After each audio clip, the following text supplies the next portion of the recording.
Witajcie na naszym kanale. W dzisiejszym odcinku zapoznacie się z tajemniczymi Anunnakami, potężnymi istotami, które według legend przybyły do nas z kosmosu. Zapraszamy Was do poznania ich historii, wpływu na ludzkość i tajemniczych związków z naszą cywilizacją. Zanim rozpoczniemy naszą wyprawę, upewnijcie się, że jesteście gotowi na fascynujące fakty, niezwykłe mitologiczne opowieści i zaskakujące odkrycia. Poznajcie Anunnaków, bogów z gwiazd, którzy stworzyli cywilizację Sumeru. Sumer to kraina położona między dwiema wielkimi rzekami, Eufratem i Tygrysem. W południowej Mezopotamii około 5000 lat temu narodziła się pierwsza wysoko rozwinięta kultura ludzka. Sumerowie stworzyli pismo klinowe, budowali miasta i świątynie, tworzyli sztukę i literaturę, rozwijali naukę i prawo. Byli też głęboko religijni i wierzyli, że wszystko, co osiągnęli, zawdzięczają bogom z nieba. Mitologia sumeryjska jest jedną z najstarszych na świecie. Jej elementy odnajdziemy w wielu innych starożytnych wierzeniach, takich jak mitologie Akkadu, Babilonii i Asyrii. Niektórzy badacze dostrzegają też podobieństwa między mitami sumeryjskimi a biblijnymi. Mitologia sumeryjska opowiada o początkach świata, stworzeniu człowieka, potopie, wieży Babel i ogrodzie Eden. Opowiada też o bogach Anunnakach, którzy byli zarówno twórcami, jak i sędziami ludzkiego losu. Anunnaki byli potomkami boga nieba Anu, który zrodził się z pierwotnych wód Namu. Anu był pierwszym z wielkich bogów, którzy stworzyli wszechświat i podzielili go na 3 sfery – niebo, ziemię i podziemie. Anu panował nad niebem, jego syn Enlil nad ziemią, a drugi syn Enki nad podziemiem. Każdy z nich miał swoją rodzinę i dwór bogów, którzy pomagali im w zarządzaniu swoimi domenami. Bogowie z nieba zamieszkiwali planetę Nibiru, krążącą daleko za orbitą Neptuna. Nibiru miała 7 księżyców i własne słońce o nazwie Zaos. Na Nibiru panowały trudne warunki życia, długie i mroźne zimy oraz krótkie i upalne lata. Anunnaki musieli się dostosować do tych ekstremów i rozwijali swoją technologię i naukę, aby zapewnić sobie przetrwanie. Byli istotami nadludzkimi, posiadającymi wielką moc i wiedzę. Potrafili podróżować po kosmosie, leczyć choroby, manipulować materią i energią, tworzyć życie i wpływać na losy innych istot. Byli też długowieczni i piękni. Mieli ludzką postać, lecz byli wyżsi i silniejsi od ludzi. Mieli też skrzydła lub aureole symbolizujące ich boskość. Anunnaki mieli swoją religię i wierzenia, które kształtowały ich światopogląd i działania.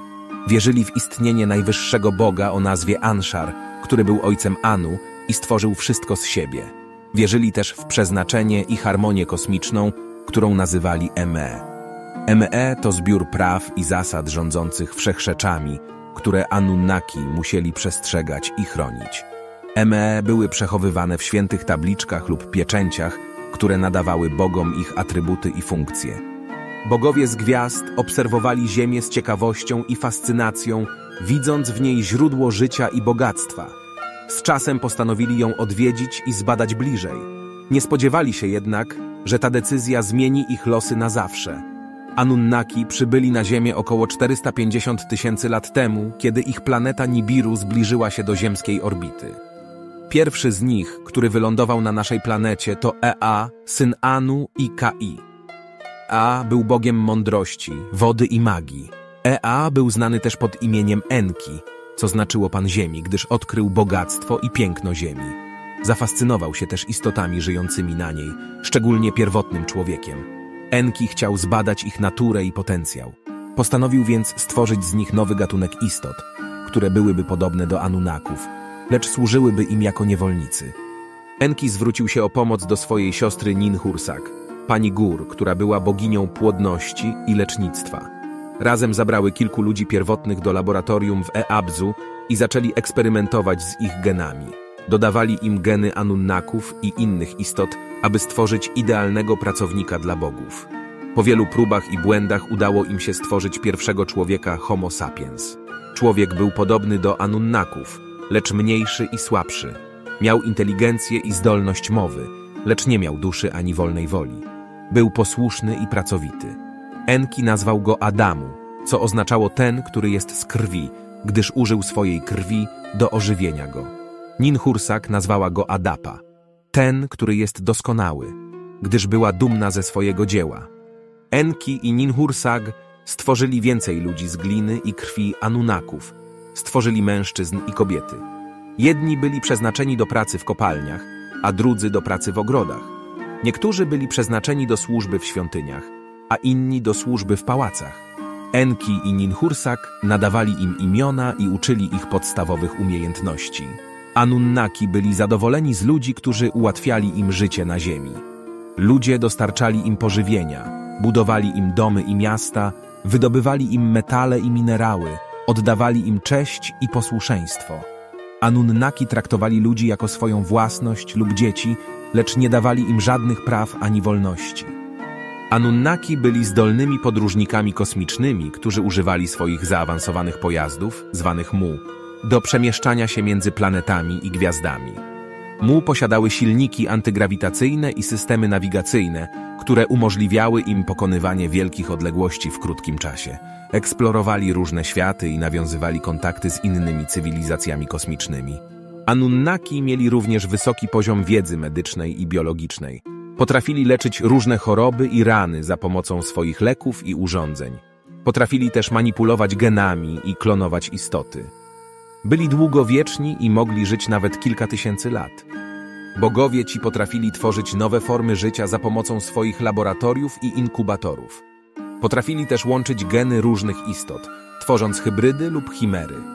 Anunnaki potrafili wpływać na emocje, myśli i zachowania innych istot za pomocą swoich słów, gestów lub urządzeń. Wykorzystywali swoją moc i wpływ do różnych celów.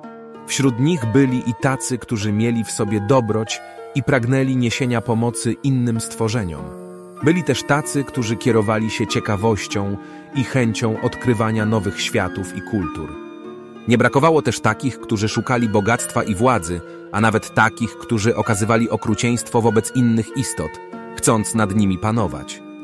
Anunnaki mieli ogromny wpływ na rozwój ludzkości, kulturę i cywilizację.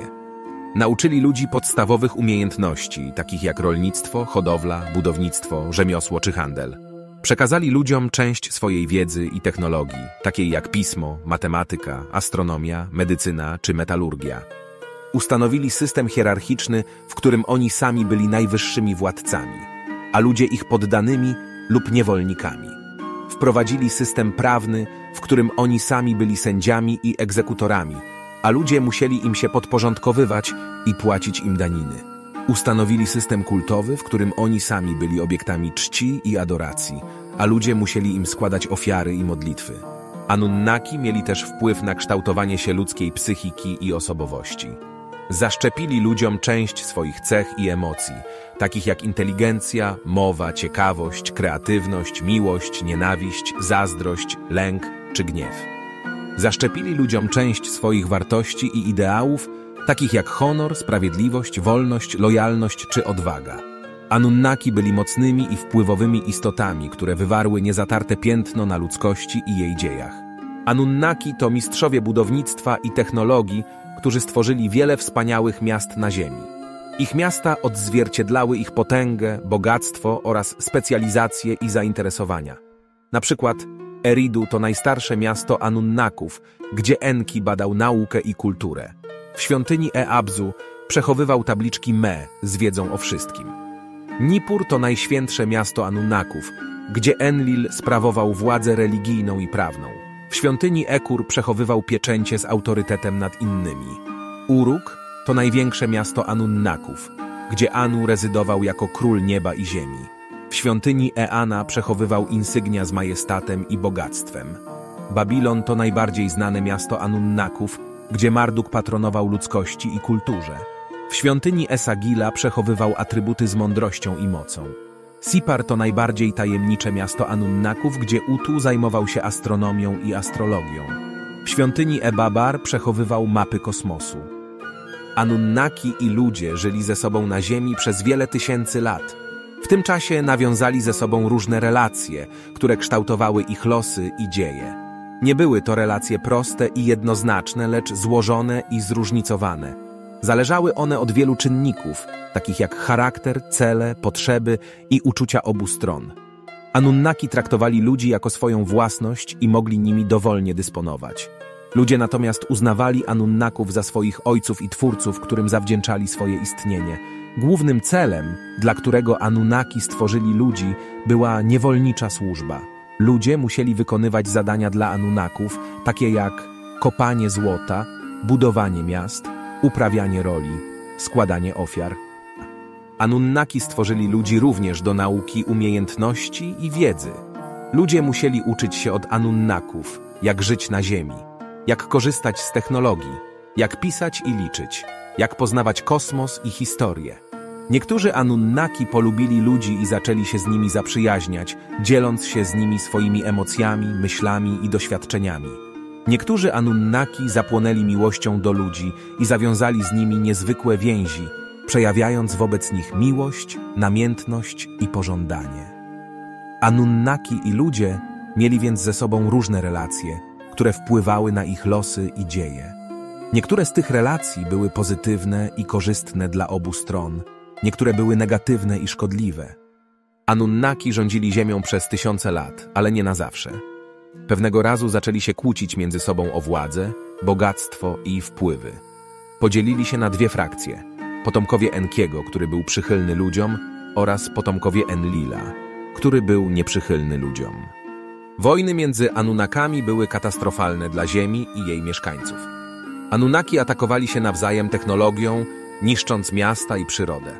Wywoływali trzęsienia ziemi, powodzie, susze i pożary. Zabijali ludzi, zwierzęta i rośliny. Ludzie cierpieli podczas konfliktów między Anunnakami. Niektórzy próbowali się bronić lub uciekać, inni próbowali się modlić. Niektórzy sprzymierzali się z jedną frakcją Anunnaków przeciwko drugiej. Inni próbowali zachować neutralność lub ukrywać się. Niektórzy nawet próbowali zbuntować się przeciwko Anunnakom i wyzwolić się spod ich jarzma. Wojny między Anunnakami trwały przez wiele lat, dopóki nie nastąpiło ostateczne starcie między dwoma najpotężniejszymi bogami: Mardukiem, królem Babilonu i głównym bogiem ludzi, oraz Nergalem, władcą podziemi i bogiem śmierci. Marduk i Nergal zmierzyli się ze sobą w wielkiej bitwie na równinie Armagedonu, gdzie użyli swoich najpotężniejszych broni i zaklęć. Bitwa była tak zacięta i krwawa, że obaj bogowie ponieśli śmierć. Śmierć Marduka i Nergala oznaczała koniec wojen między Anunnakami. Pozostali bogowie byli zmęczeni walką i zrozumieli, że nie mogą dłużej rządzić ziemią. Postanowili więc opuścić planetę i wrócić do swojej ojczyzny Nibiru. Przed odejściem zawarli pokój między sobą i z ludźmi. Przekazali ludziom swoją wiedzę i technologię, aby mogli sami kształtować swoją cywilizację. Pożegnali się z ludźmi i obiecali im, że kiedyś wrócą. Anunnaki opuścili Ziemię na pokładach swoich statków kosmicznych. Zostawili po sobie ślady swojej obecności, takie jak ruiny miast, świątyń i piramid, gliniane tabliczki z pismem klinowym, symbole i imiona bogów, legendy i mity o ich czynach. Ludzie pamiętali Anunnaków jako swoich stwórców, panów, bogów, nauczycieli, przyjaciół i kochanków. Czekali na ich powrót i zastanawiali się, co się z nimi stało. Anunnaki mieli ogromny wpływ na dzisiejszy świat i ludzką cywilizację. Przekazywali swoje dziedzictwo z pokolenia na pokolenie ludziom, którzy pamiętali o nich jako o swoich stwórcach, panach, bogach, nauczycielach, przyjaciołach i kochankach. Czy Anunnaki kiedyś wrócą na Ziemię? Czy będą zadowoleni z tego, co ludzie zrobili ze swoim dziedzictwem? Czy będą chcieli ponownie rządzić Ziemią lub pomagać ludziom? Czy będą chcieli nawiązać nowe relacje z ludźmi lub stworzyć nowe istoty? Czy będą chcieli podzielić się z ludźmi swoimi nowymi odkryciami i doświadczeniami? Czy będą chcieli zaprosić ludzi do swojej ojczyzny Nibiru? Na te pytania nie ma jednoznacznej odpowiedzi. Możliwe są różne scenariusze i wersje mitu. Każdy może sobie wyobrazić własną wizję powrotu Anunnaków i ich reakcji na obecną sytuację ludzkości. Każdy może sobie wybrać, czy chce być ich przyjacielem, kochankiem, uczniem, wiernym, sługą czy przeciwnikiem. Dziękujemy za obejrzenie naszego filmu o Anunnakach. Jeśli podobał Ci się ten materiał i chcesz zobaczyć więcej treści związanych z mitologią, prosimy o polubienie filmu, subskrybowanie naszego kanału, napisanie komentarza i podzielenie się swoimi przemyśleniami. Bardzo doceniamy Wasze wsparcie dla rozwoju naszego kanału i tworzenia kolejnych filmów na temat mitologii, które mam nadzieję, że Was zaciekawią. Do zobaczenia w kolejnych odcinkach.